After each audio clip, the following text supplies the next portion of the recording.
ಅವನು ಯಾರೋ ಒಬ್ಬ ಹಾಕಿದ್ನಲ್ಲ ಜಗದೀಶ ಅನ್ನೋನು, ಅವನಿಗೆ ಹಿಂದಿನ ಹೆಸರು ಹೇಳ್ಬಾರ್ದು, ಯಾಕೆಂದರೆ ಬೇರೆ ವೃತ್ತಿಪರವಾಗಿರೋ ಅಂಥವ್ರಿಗೆ ಕೆಟ್ಟ ಹೆಸರು.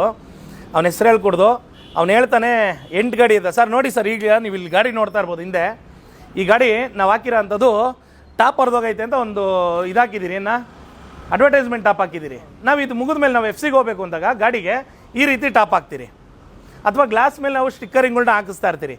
ಅವನು ಒಂದೇ ಗಾಡಿನ ನೀವು ಹಿಂದೆ ಬಾರ್ ನೋಡಿರ್ಬೇಕು, ಹಿಂದೆಗಡೆ ಎಲ್ಲ ಆರೆಂಜ್ ಕಲರ್ ಇದೆ. ಆ ಡ್ರೈವರ್ 5 ವರ್ಷ ಆಗಿದೆ ಗಾಡಿ ತಗೊಂಡು, ಯಾಕೆ ಸೆಕೆಂಡ್ ಹ್ಯಾಂಡ್ ಗಾಡಿ ತಗೊಂಡ್ರು, ಅವನ ಹೆಸರು ಟ್ರಾನ್ಸ್ಫರ್ ಆಗಿದೆ ಆಗಲೇ. ಅವ್ನು 5 ವರ್ಷದಿಂದ ತಗೊಂಡಂಥ ಸಂದರ್ಭದಲ್ಲಿ ಆ ಗಾಡಿ ಇದ್ದಿದ್ದು ಹಂಗೆ.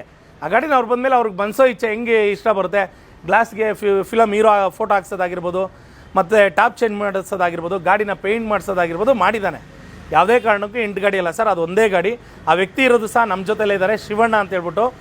ಇದು ಅವನೇನು ಹಾಕಿದ್ದಾನೆ ಅಂದರೆ ಸುಮ್ಮನೆ ಜನಗಳನ್ನ ಒಂದು ಆಟೋ ಡ್ರೈವರ್ ಕೆಟ್ಟವರು ಅಂತ ತೋರಿಸೋದಕ್ಕೋಸ್ಕರ ಅವ್ನು ಜಗ ಅನ್ನೋನು ಮಾಡಿರೋ ವಿಚಾರ ಸರ್. ಅವನು ರ್ಯಾಪಿಡೋ ವಿಚಾರವಾಗಿ ಒಂದು ಸಲ ಧ್ವನಿ ಎತ್ತದ, ಯಾಕೆಂದರೆ ರ್ಯಾಪಿಡೋ ವಿರುದ್ಧವಾಗಿ ನಮ್ಮ ಜೊತೆ ಬಂದು ಯಾವಾಗಲೂ ಒಂದು ಸಲ ಹೋರಾಟ ಮಾಡಿದ್ದ, ನಮ್ಮನ್ನ ಮಿತ್ರ ಸಂಘಟನೆಯವ್ರ ಜೊತೆ ಬಂದು ಹೋರಾಟ ಮಾಡಿದ್ದ. ಆ ಸಮಯ ಅವನು ಬೆಲೆ ಸಿಕ್ಕಿಲ್ಲ, ಮರ್ಯಾದೆ ಸಿಗಲಿಲ್ಲ.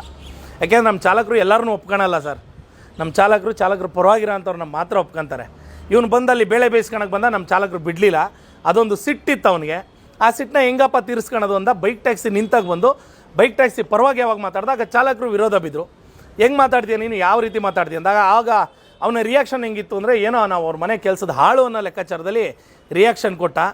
ಅದಕ್ಕೆ ಇವತ್ತು ನೋಡಿ ನಾವು ಅವನ್ನ ಕೊಟ್ಟ ಹೋಗೋ ಬರೋ ಅಂತ ಮಾತಾಡ್ತಿದ್ವಿ. ಇಲ್ಲ ಅಂದರೆ ಅವರು ಇವರು ಅಂತ ಬಂದಿರೋದು. ಅವ್ನು ಯಾವಾಗ ಆಟೋ ಚಾಲಕನ ವಿರೋಧ ಮಾಡ್ಕೊಂಡ ಆಗಲಿಂದ ಅವನಿಗೆ ಏಕವಚನನೇ ಬೆಸ್ಟು ಅಂತ. ಅನ್ಎಜುಕೇಟೆಡ್ ಬಡೇತದು ಅನ್ಸುತ್ತಿದ್ದು, ಯಾಕೆಂದರೆ ಇವನು ಲಾ ಓದಿದ್ದೀನಿ ಅಂತಾನೆ. ಲಾದಲ್ಲಿ ಏನೈತೆ ಅನ್ನೋದು ಗೊತ್ತಿಲ್ವಾ, FC ಹೆಂಗೆ ಮಾಡ್ತಾರೆ ಅನ್ನೋದು ಗೊತ್ತಿಲ್ವಾ ಇವನಿಗೆ, RTO ಹೆಂಗೆ ನಡ್ಕೊಳತ್ತೆ ಅನ್ನೋದು ಗೊತ್ತಿಲ್ವಾ, ಒಂಥರ ಹುಚ್ಚ ಆಡ್ದಂಗೆ ಆಡ್ತಾನೆ ಸರ್. ಇವ್ನು ಮೆಂಟ್ಲಿಂದನೇ ಸುಮಾರು ಜನ ಚಾಲಕರಿಗೆ ತೊಂದರೆ ಆಗ್ತಾಯಿದೆ. ಯಾಕೆಂದರೆ ನಿಯತ್ತಾಗಿ ದುಡಿಯೋಂಥವ್ರಿಗೂ ತೊಂದರೆ ಆಗ್ತೈತೆ. ಮೊನ್ನೆ ಯಾವುದೋ ಒಂದು ವೀಡಿಯೋ ಪೋಸ್ಟ್ ಮಾಡಿದ್ದಾನೆ, ಡಿಸ್ಪ್ಲೇ ಇರಬೇಕು ಅಂತ. ಅವನು ಕಾನೂನು ಗೊತ್ತಿದ್ದಿದ್ರೆ ಕೇಂದ್ರ ಸರ್ಕಾರ ಪೊಲೀಸವ್ರು ಡಿಸ್ಪ್ಲೇ ಹಾಕ್ಬೇಕು. ಖಂಡಿತವಾಗಿ ಇದು RTOಗೆ ಸಂಬಂಧಪಟ್ಟಿರೋಂಥದ್ದು. ಡಿಸ್ಪ್ಲೇ ಅವಶ್ಯಕತೆ ಇದೆಯಾ ಇಲ್ವಾ ಅನ್ನೋದಕ್ಕೆ ಇನ್ನೂ ಕ್ಲಾರಿಫಿಕೇಷನ್ ಕೊಟ್ಟಿಲ್ಲ. ಡಿಸ್ಪ್ಲೇ ಇರಲೇಬೇಕು ಅನ್ನೋದಕ್ಕೆ ಯಾವುದೂ ಕ್ಲಾರಿಫಿಕೇಷನ್ ಇಲ್ಲ. ನಮ್ಮ ಸೇಫ್ಟಿಗೆ, ನಮ್ಮ ಹಿಂದೆ ಕೂರುವಂಥ ಪ್ರಯಾಣಿಕರ ಸೇಫ್ಟಿಗೋಸ್ಕರ ನಾವು ಅದನ್ನು ಮಾಡಿಸ್ಕೊಳ್ಳೋಂಥದ್ದು.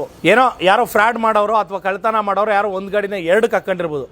ಹಾಗಾಗಿ 8-9 ಗಾಡಿಗೆಲ್ಲ ಇದು ಸುಳ್ಳು ಮಾಹಿತಿ ಸರ್. ಒಂದು ಜನ್ರೇಷನಲ್ಲಿ ಇವತ್ತು ಟೆಕ್ನಾಲಜಿಲಿ ಯಾವ್ಯಾವ ಥರ ಮಾಡ್ಬೋದು ಅಂತ ನಿಮ್ಗೆಲ್ಲರಿಗೂ ಗೊತ್ತು. ಯಾಕೆಂದರೆ ಇವೆಲ್ಲ ಎಜುಕೇಟೆಡ್ಗಳು, ನಾವು ಎಜುಕೇಟೆಡ್ ಅಲ್ಲ.